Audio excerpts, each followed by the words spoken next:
Hi there and welcome to my channel. Today's project is for the VICKI BOUTIN design team, and this week our assignment is to work with stencils. But the project you're going to see right now does have a stencil, but it looks like clean mixed media, even though I use quite a bit of mixed media in it, and I love how it turned out. Now I'm going to talk you through what I created and give you a few ideas too. So first thing, I think all of you, whether you do mixed media or just like to scrapbook, need to get a pack of the pre-made mixed media paper. One, if you're afraid to do mixed media, then you already have your backgrounds done. All you have to do is glue the papers and the pictures, add any more embellishments, and you're done. And if you like to mix media, and I do, this is a great way to get you started and kind of cut one step of the process. So what I'm going to do is I'm going to take advantage of this paper, and this is the one that has the big print strokes that go from peach and yellow and red and pinks. I love the color combination, and my idea is I am going to actually stamp flowers out of it. But before I do that, I am actually going to add a little bit of mixed media. I want to bring some shine into this. So what I'm going to do is I'm going to mix a little bit of the gold glaze with water so that it gives me the consistency of acrylic paint.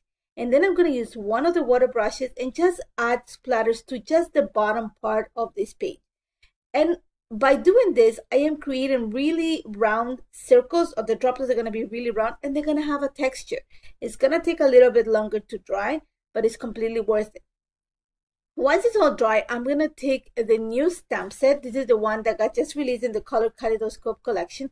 And I'm going to use, this is archival ink. You can go also use any other type of ink. I'm not going to use any more mixed media onto it. I just like the crispness of the archival ink, and I'm going to stamp it with black, and I'm going to move the stamp in such way that I can get all the colors including the white, and that's why I added the gold splatters to the white part of this paper. And you're going to see that I'm going to take my time. I'm going to try to get all the colors, and one of the things you just keep in mind is that when I start stamping, and after the second stamp I realized that when I use my die I have to leave a little space in between, but it's okay. Now, the only disadvantage is that the small and the medium flower do not have a die, so you're going to have to fussy cut.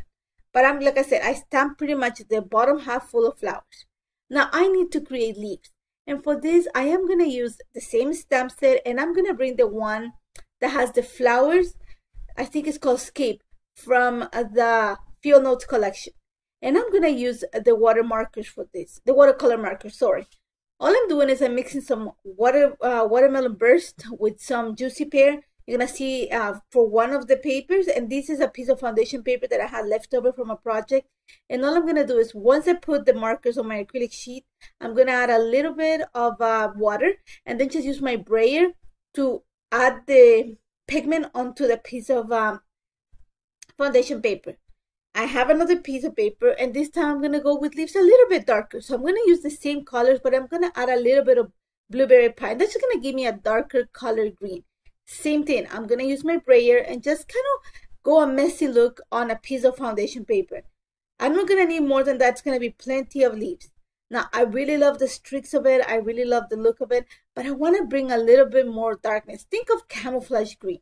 So for this, I'm going to use actually are crayons, and I'm mixing the olive crayon that comes in the neutral set with a little bit of the black crayon, and that's just going to give me that kind of grayish green that you see on camouflage. And all I'm going to do once again is do the same thing, scribble them on my acrylic sheet, add some water so to dilute them, and then use a brayer just to go on top of the green.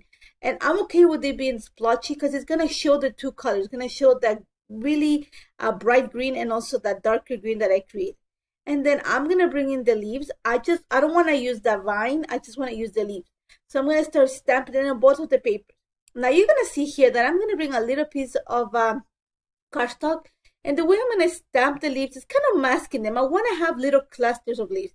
So I'm going to just bring a little piece of cardstock just to go on the diagonal line of the leaf, and that's just I'll be able to stamp two leaves together so that it looks like one is coming from behind. Just kind of masking. I know a lot of card makers use this. I do enjoy doing this, and like I said, just I wanted a few clusters. It's gonna save me time. Instead of putting one by one the leaves, it's gonna have two together. And like I said, I'm gonna use the two sets of stamps. This one that has the single stamp, and also the leaves that come from the Field Notes collection stamp set, the one that has the flower. Gonna set it on the, a little bit, and then I'm gonna use the die to cut the flowers and pretty much fussy cut the entire page. So it did take some time to do that. I'm not gonna, you know, joke and say it took no time. It did take around an hour for me to fussy cut everything. But I just popped in a movie on Netflix and watched the way while I fussy cut. Now for my background, I did not want to use white cardstock. So I found this pink cardstock in my stash, which I love. And I thought that the colors of the flowers are going to combine really nicely. And I want to play with some paper. So I'm using the paper that has that big colorful burst of color, like triangles on the background. And I'm going to use the B side, and it has these little vines. So I cut a square. I'm going to say it's 5 inches, the square. And then I cut it a 5 by 5 inch square. And then I cut it in the diagonal. And that's going to give me 2 triangles that I am going to glue to the corners of the page. Now I'm going to bring the paper. I can't remember what the name of the paper, but this has the craft with all the wording. And I'm going to cut, I'm going to say it's like 3/4 of an inch stripe. Sorry, no stripe, strip of paper, sorry. And then I'm just going to glue it underneath the triangle. And then I'm going to move the paper. And the paper on the A side has all those leaves that are green, kind of lime green. And all I'm going to do is kind of glue, layer the strip of paper right behind the craft. So you're going to see that I have 2 corners. Think of 2 picture corners. That's how you call it, photo corners at the edges of my page. And all I'm doing is gluing it together, piecing it together, and I'm going to take it off camera and just kind of use my sewing machine to create the L. So I'm just going to go around the edge. I'm not going to complete the triangle. I just want to create the L. So just think of the perimeter of the page. Once I have that in place, I'm going to add my mixed media right now. And all I'm going to do to start with is add some gesso. And you're going to see that I'm bringing a brush from my stash, and this is an acrylic brush, because I wanted, first of all, a dry brush, and I wanted a brush that had a sturdy, I don't know how you call it, it's really sturdy, because I want kind of feather the gesso. And for this, all I'm doing is, you're gonna see that I bring the picture, and I'm gonna add around 1.5 inches to each side of the picture and kind of feather the gesso outwards, so it looks just like a haze. I'm hazing where I'm gonna place the picture, and this is just to take away some of the pinkness and create kind of a clean canvas onto the layer. And I'm also going to add a little bit to the top triangle, because that's where I'm going to add my title. I already have my idea that I'm going to put my picture at the bottom, and I'm going to surround it with pictures. And I love this picture. I'm going to talk to you a little bit about it. So now's when I'm going to bring my stencil. And I played around with some ideas. I wanted something that's going to give me texture without overpowering the entire page. So I went with this polka dotty, or this circle, I don't know how you call it, polka dot circles. And what I'm going to do to bring a little bit of interest to this part is I'm going to mix gesso with a little bit of iridescent glaze. And it's just going to maintain white. It's just going to have a really light shine to it, that it is just going to make it stand out a little bit more from the background. So once I mix the 2 colors together on my little piece of acrylic, I'm going to go ahead and use the stencil and a stencil brush. And you're going to see that I'm just going in a circular motion on top of the stencil just to create the impression on the page. When I have covered all the circles that are on the stencil, I'm going to go ahead and start picking a little bit more of the mixture that I have and kind of stippling on the circles that are on the outside of the stencil. And that's just going to create a little bit of texture that is going to be the one that you're going to see the most when you see the page, because a lot of it's going to be covered by the picture and the flowers. So all I'm going to do, you're going to see that I'm going to add a little bit more is to the circles outside of where the picture is going to be standing out. That's where I'm stippling the stencil, or the brush, sorry, so that you can add the texture. Is going to be a little bit more noticeable. Before I put this away, I had a little bit left of that gesso with the iridescent glaze. I'm going to add a little bit of gold glaze to it. And what it's going to do is going to give me a gold mixture, and I'm going to water it down, sorry.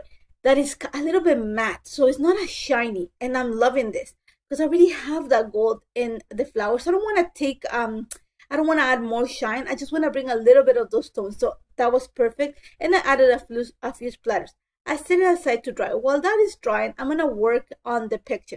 And this is a picture of my baby, which is my dog, and I. And since the first day we brought him home, he's always, when we brought him home, I carried him in my chest pretty much the entire trip because he was a tiny little thing. So now whenever I leave the house, and this is the next day after Crop and Create Toronto, I spent just an afternoon at Crop and Create, and literally my dog is a really ball of suckiness that needed to be carried the entire morning. So this is me pretty much taking a nap with the dog on top of me. And when we brought him home, he was 3 pounds. Now the dog weighs 35 pounds. So you can imagine how much my leg hurt just by holding him and having taken a nap with him. But my kids snapped a picture because they said that he's my favorite. Yeah, he's my favorite.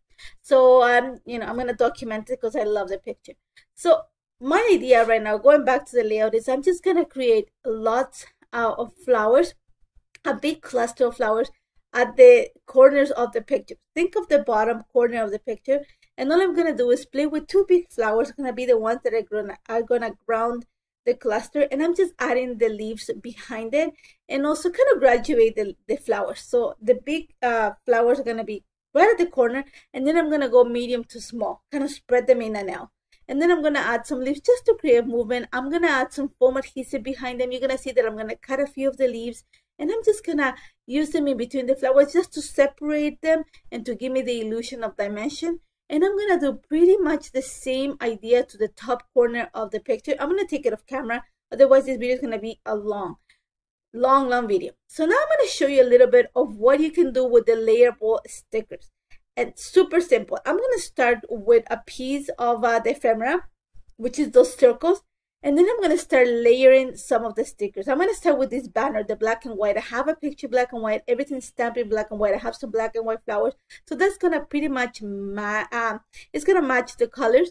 Once I have that, I'm adding foam adhesive in behind it. Once I have that attached to the circle, I'm gonna add one of the flowers just because I want to mirror what it looks like, and then I'm gonna add one of those little stickers with the phrase sticker. But I did not glue everything in place because I knew I had to add it to the picture. So I'm gonna go ahead and take out the backing of the foam adhesive and just glue it to my picture.